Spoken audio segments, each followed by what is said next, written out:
An emergency. Mikal Bridges is back.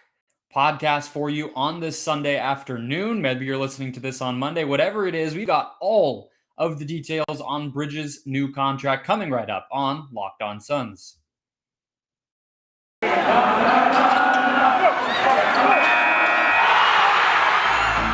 You are Locked On Suns, your daily Phoenix Suns podcast, part of the Locked On Podcast Network, your team every day.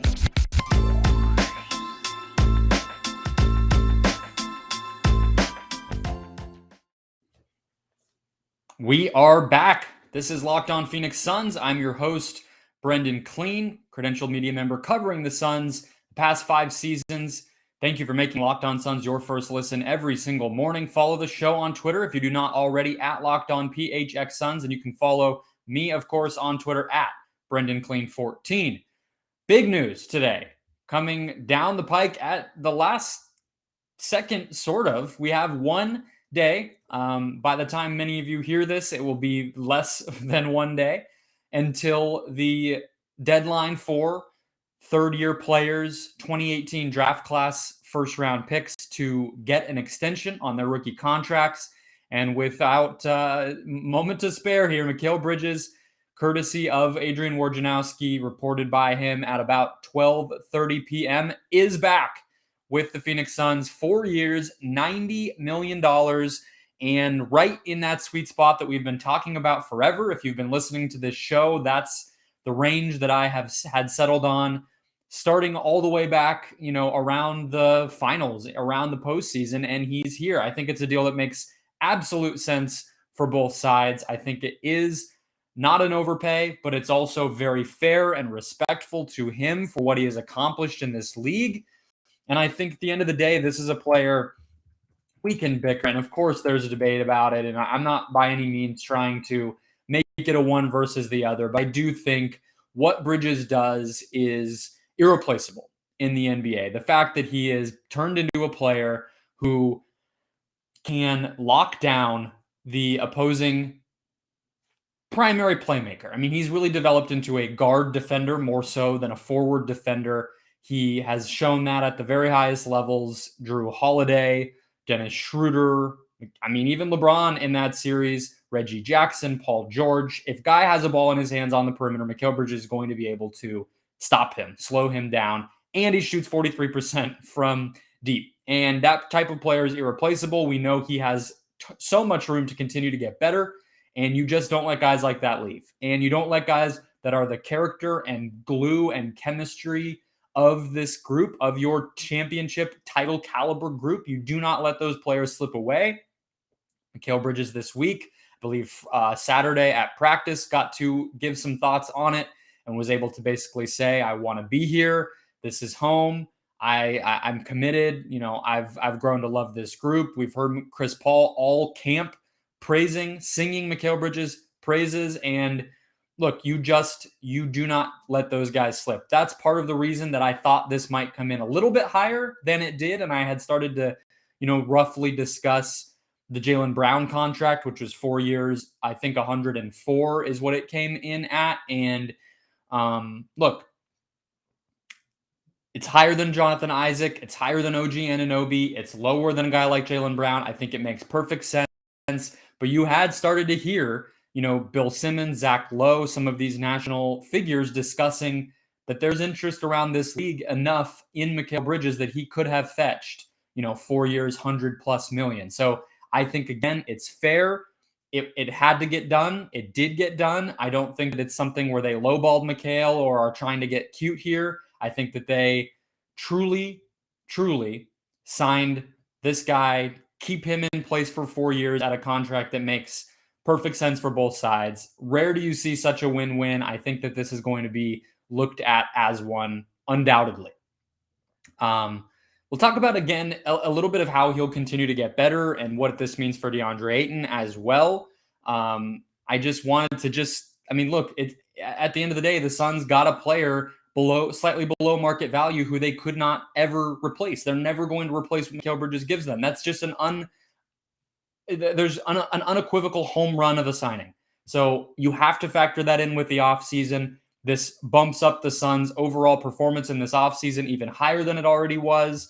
To get him to get it done quickly, to get it, I guess not so quickly, get it done before the deadline, and to get it off without any hitches. I think this is a huge, huge moment for the Suns to retain a player that they got during their rebuild, committed to, helped develop, and watched become an excellent elite two-way player. He is now going to be here through his prime, through this team's championship window, and he's going to be able to continue to win a lot with the Suns. There's no other answer than to be thrilled about this signing if you're a Suns fan. So, of course, just have to state that off the top. But I do want to look at what he could be over the course of this. So let's do that in just 1 second. First, though, a quick word from Prize Picks. NBA fans, listen up. Prize Picks is the daily fantasy league that makes things easy. We love it here at the Locked On Network, and you will too. Prize Picks has the best NBA daily fantasy prop game on the market, and it offers more NBA props than any other daily fantasy prop operator, giving you access to all the superstar players as well as bench players to give you access to the whole league. What the deal is here at Prize Picks is you are picking a lineup of 2 to 5 players corresponding with their over-under projections. You're not playing against a opponent, a pool, any of that. You're competing against the over-under. So your players, you are picking a prop and you are picking a player. If they get the over on the prop, I think you might be able to bet the under. Yeah, you can bet the under either. So if you get the prop right, it doesn't even have to be over, then you get points for that. You can go cross league. So you can go an over on LeBron combined points and under on Mahomes passing yards in the same entry for your team in a given week. This sounds like fun. It already does. You can use it either on the web at prizepicks.com or on their mobile app. And when you make your first deposit, you can be eligible if you use the promo code NBA, 100% instant deposit match up to $100. That's doubling your money up to $100 when you use the promo code NBA. So don't hesitate. Check out prizepicks.com, use the promo code NBA, or go to your app store to download their app today. Prize Picks is daily fantasy made easy. Today's show is also brought to you by DirecTV Stream. Does this sound familiar? You've got one device playing live sports, another that lets you stream your favorite TV shows. You're watching sports highlights on your phone, and you've got your neighbor's best friend's login as well, just for the good stuff. Well, I want to tell you about a simple way to get all that entertainment that you love without the hassle, and a great way to finally get your TV together. It's called DirecTV Stream, and it brings your live TV and on-demand favorites together like never before, so you can watch your favorite sports, movies, and shows all in one place. That means no more juggling remotes, no need to buy another device ever again, and the best part is no more annual contract. So get rid of the clutter and the confusion and get your TV together with DirecTV Stream. You can learn more at directtv.com. That's directtv.com. Compatible device required. Content varies by package. Okay, so Mikal Bridges, 4 years, $90 million, coming back to Phoenix. This contract will, of course, kick in the season following this one, so 22-23. This is an extension that he's eligible for after the third season of his rookie contract. That is why he's eligible here. Of course, we're seeing the same thing play out with Deandre Ayton, which we'll get to. I'm not sure how much this tells us about Deandre Ayton, frankly, but it is going to be worth examining because the Suns have T-minus, it looks like from when I'm recording this, 20 hours. So time is of the essence there, but the Suns are able to get this one done in this window for Mikal Bridges. And the first place that I want to go looking at this, coincidentally, 538 has a metric that they use where you can project, or where they project, and you can examine how the player is trending, what it says wins above replacement projection, but it basically says how much they're going to be worth as well. It's not just wins above replacement, it's money too. So you go to Mikal Bridges, and obviously the things that he is great at are on the page: true shooting percentage, free throw percentage, low turnover rate, high 3-point frequency, good steal and defensive plus minus numbers, pretty good block numbers. We know what Mikal Bridges is, of course. So you look to the right of that, and on this page, 5-year market value for Mikal Bridges. First of all, they put him in the category. They have categories. Borderline all-star. That's what we're looking at with what the stats project Mikal Bridges to be. They expect him to peak this season in his age 25 season with 7.6 wins above replacement. And it obviously, over the next 4 seasons, they have him somewhere between 5.5 and 8 wins above replacement, which is great. I mean, of course, that's why they're putting him at that borderline all-star number. And the 5-year market value, $126.9 million. So $127 million. So if you think the Suns put 4 years, 90, but they also get this next upcoming season at his 10th overall pick salary, which is about 8 or so, 7, 6, something like that, plus the 90, you're not even at $100 million for the next 5 seasons of Mikal Bridges, and 538 is saying he's worth $127 million projected. It's incredible. This is an enormously valuable player. I wanted to go through some of the overall stats and how he grades out there. So dunksandthrees.com is a new data site. It's very, very cool. They have interactive stuff. They have, as my personal favorite thing, percentiles for everything. So their number is called estimated plus minus. Mikal Bridges last season, which is the only one I have access to on the free version, but of course that was his best year by far, plus 2.2 estimated plus minus. He actually was much higher offensively because of his shooting and low turnover rate than he even was defensively for them. But overall, plus 2.2, that puts him in the 89th percentile among all players last season. You go to wins added, which is on the Basketball Index website, one of my other favorites, one of the ones that executives and analysts tend to gravitate towards. So I follow their lead, and wins added is sort of their number one overarching. They also have this LeBron metric, but the wins added is sort of using LeBron, which is their sort of version of an estimated plus minus type of thing. And then they do the wins added to basically say, okay, what's the player's actual value? If this metric gives them this rating, then what's their actual value as a result of that? And Mikal Bridges finished last season, 28th in this metric, just below Chris Middleton and Bam Adebayo at 6.3. He's actually tied with those guys. So effectively, he's at 25th. I'm trying to see if there's Pascal Siakam and James Harden were also tied at 6.3. So he basically was 24th in the NBA, tied for 24th in the NBA in wins added for his team. Second on the Suns behind Chris Paul, so above DeAndre Ayton, above Devin Booker, and an incredible mark. He's above also guys like Trae Young, Julius Randle, Draymond Green, Mike Conley, Ben Simmons. All of these players from last year, Mikal Bridges is outpacing in wins added. Last but not least, you of course have box plus minus, which is a pretty easy one, but he easily was at his career best last season at 3.0. This stat also values him higher on offense than it does on defense. And the Basketball Index LeBron one is actually pretty even. It's at just around 1+1 on offense and on defense. But these other two put him at an even better offensive player than he is defensively. And what that says to me is he's already hugely valuable on offense, and he hasn't even done the things that we're hoping he can do as an offensive player. Getting to that mid-range shot, getting to the basket, getting to the free throw line, all of these things we're hoping for him to become as he grows and as he gets a more featured role in this offense. Those haven't even happened yet, and these numbers tell us he's already an elite offensive player in addition to what we already know he can do defensively.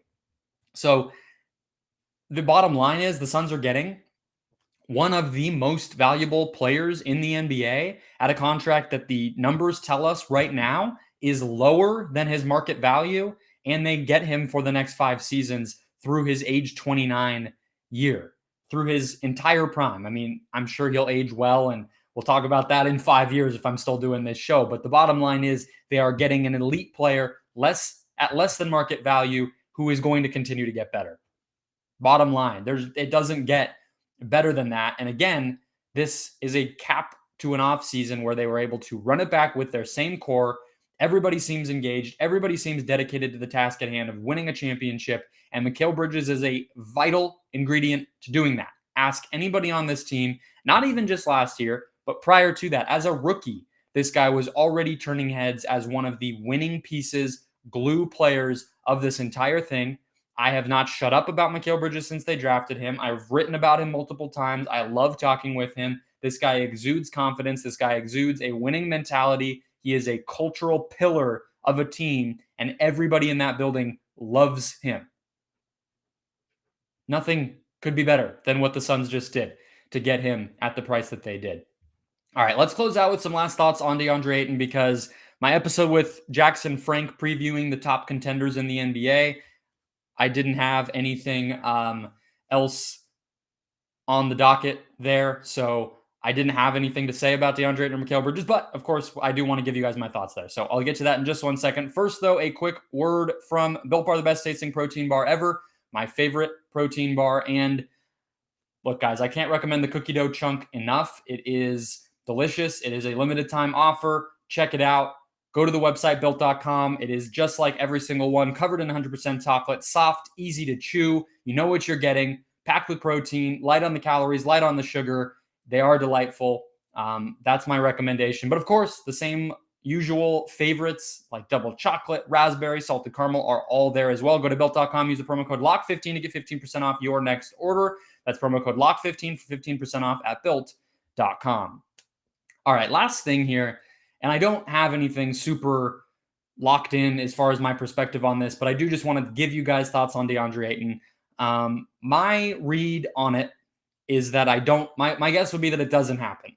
I don't feel like, despite, the meeting at Camelback Sanctuary, whatever that resort is called, that we saw courtesy of TMZ Sports between Ayton and Robert Sarver, and, this getting done, I just don't think that there's a gap to be bridged necessarily. I think that it's going to require another season of high-level play from Ayton for the Suns to feel confident ponying up for such a big contract. I think that there is a certain amount of leverage that the Suns can use to say there's not a lot of cap space out there next season. We don't know what everything's going to look like. So, we don't necessarily feel like you're going to be able to go get that max. I don't know if I quite agree, but I get the leverage play there. And honestly, at the end of the day, too, this Mikal Bridges contract, to me, if you've been listening to this show throughout, you know that I felt as if this contract, this extension with Bridges was done and had been done for a little bit. And that's why they waited, because they wanted to announce it after Ayton. So if anything, announcing this Bridges deal today on Sunday makes me feel less bullish that there's going to be an Ayton contract, because in my imagination, they were going to announce them either together or the Bridges contract extension after the Ayton contract extension, just from an optics standpoint, to say, we got this controversial one done. We came to an agreement with our, stud big man, who is everybody's favorite player to debate, job well done. And we also have our wing, his contract extension to announce in conjunction. Everybody celebrate us and go crazy. So I'm not saying it can't happen. I don't have much more insight than that, but I did just want to give you my 2 cents there before the noon deadline on Monday when you guys are all listening to this. And so that's the latest. That's the final thoughts, I guess, that you'll get from me. Of course, I'll be recapping that on Monday night to be released Tuesday. If they sign DeAndre Ayton to that extension tomorrow, I'll put that episode out much, much sooner.